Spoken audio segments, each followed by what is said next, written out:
Bien, pasamos a la prueba de velocidad, que como veis, las pruebas de velocidad tenemos en CAF, que hay de 50 a 60 metros, también hay de velocidad lanzada, que es que tú empiezas corriendo y te empiezan a medir en un momento específico, no empiezas en seco, digamos. En la policía estaría en policía local y en los GEOS, que los GEOS tienen 50 metros, en la Guardia Civil 50 metros, bomberos 60 y ya está. ¿Qué es lo más importante en las pruebas de velocidad? Yo creo que en pruebas de velocidad tan cortas, si llegan a ser unos 100 metros sería muy diferente.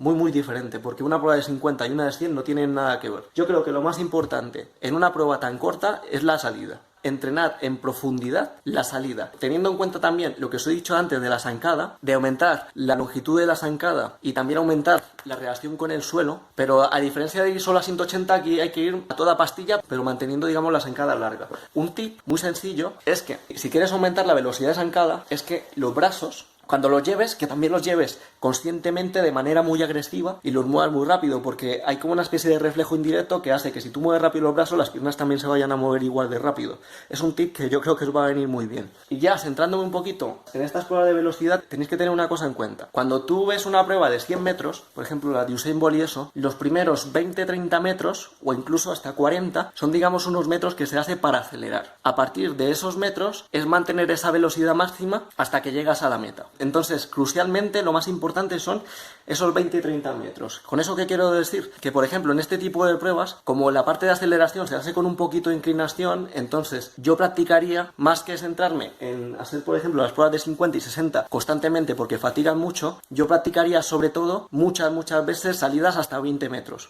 por un par de factores. Un factor metabólico, que es que, por ejemplo, cuando se hacen pruebas tan cortas, de tan corta duración, entonces el cuerpo, va a poner un poco más técnico, ¿vale?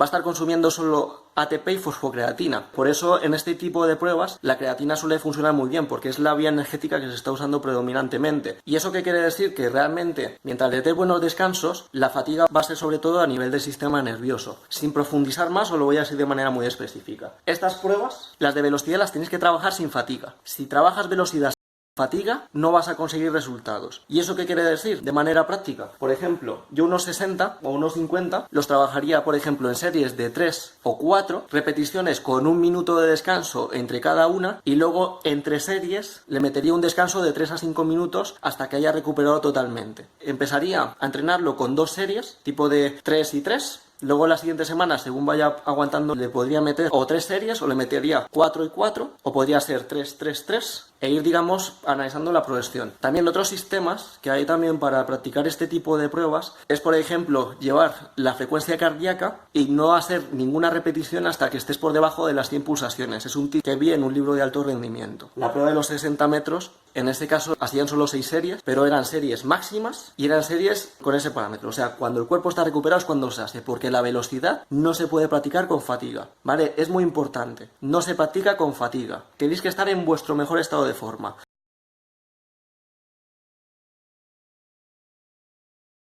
No vale estar corriendo 1 hora y luego ponerse a hacer velocidad, porque no va a funcionar. Tenéis que calentar muy bien, hacer las pruebas de velocidad y luego, si queréis, podéis hacer los de 1000 y 2000 y cosas así, si tenéis que entrenarlo todo en un día. Pero estas pruebas hay que hacerlas totalmente descansado. Si tú haces una serie y estás agotado, mejor no la hagas. Descansa o déjalo para otro día, porque no va a tener tanto efecto. Porque también la parte de la fatiga es porque realmente las pruebas de velocidad y cosas así es enseñarle al cuerpo a moverse a esa intensidad. Entonces, si tu sistema nervioso lo tienes fatigado, entonces esos patrones motores no los va a desarrollar de manera tan sencilla. Eso que os he dicho de los 50-60 es como entrenaría sobre todo la prueba específica, pero yo los primeros días o mucha parte de la prueba las centraría en trabajar las salidas, y las salidas se trabajan de una manera un poquito diferente. Yo las salidas las trabajaría en series de entre 5 y 10 repeticiones hasta unos 20 metros. Podéis usar también lo del pulso para tenerlo más en cuenta, y puede ser perfectamente de tú sales, llegas a los 20 metros y vas caminando, y más o menos cuando llegues al punto de salida más o menos estaría recuperado, pero podrías tener igualmente en cuenta que el pulso se haya recuperado y sobre todo que el sprint que has hecho anteriormente no haya menguado en cuanto a calidad o intensidad. Si tú ves, por ejemplo, que haces una repetición y estás más lento, tienes que descansar, pero si ves que puedes seguir haciendo repeticiones, si sigues manteniendo esa intensidad constante, pues puedes seguir. Son pequeños consejos que os quiero dar. También, ¿cómo practicar las salidas? Imaginaos que esto es una piedra, ¿vale? Ninguna de las salidas de estas son desde tacos. Entonces os ponéis, lo tiráis y en cuanto escuchéis el sonido en el suelo salís. Así vais practicando las salidas, también para no hacer ningún nulo en las pruebas físicas. Os recomiendo más que lo tiréis para adelante, porque podéis prevenir en qué momento va a caer, que la tiréis hacia atrás y la tiréis lejos. Porque así, digamos que en la piedresilla no vais a saber en qué momento exacto va a salir, sino que tenéis que estar realmente atentos para reaccionar en el momento adecuado. Ese momento de reacción desde el sonido hasta que empieces a acelerar, se pueden ir fácilmente de 2 a 3 o 4 puntos en una prueba de velocidad tan corta. Así que, muy importante que esas salidas las tengáis súper mecanizadas y que los primeros metros sepáis acelerar al máximo. Es importante. O sea, si hacéis eso, la prueba está hecha, ¿vale? Porque solo es mantener. Pero si hacéis eso mal vamos. O sea, practicar las salidas. También, otro detalle con las salidas es que la primera zancada tiene que ser una zancada totalmente bestial, ¿vale? Entonces, también incluso podéis recortar un poco más y practicar la primera y la segunda zancada, ¿vale? Tipo de hacer salida de pam, pam, de practicar de tiras piedra y haces pam, pam, que apliquéis súper fuerza en esas dos zancadas. Y yo creo que con eso, con este tipo de pruebas, no vais a tener ningún problema. Un consejo que os puede venir muy bien para las pruebas de velocidad, si no tenéis acceso a una pista olímpica, es que uséis el suelo como referencia. Si por ejemplo, lleváis 1 metro, ¿vale? Imaginaos que estas partes del parqué son como las piedrecillas del suelo, y que las piedrecillas más o menos son las mismas. Entonces simplemente podéis pillar, medís, en este caso, yo que sé, 20 centímetros o lo que mida cada cosa.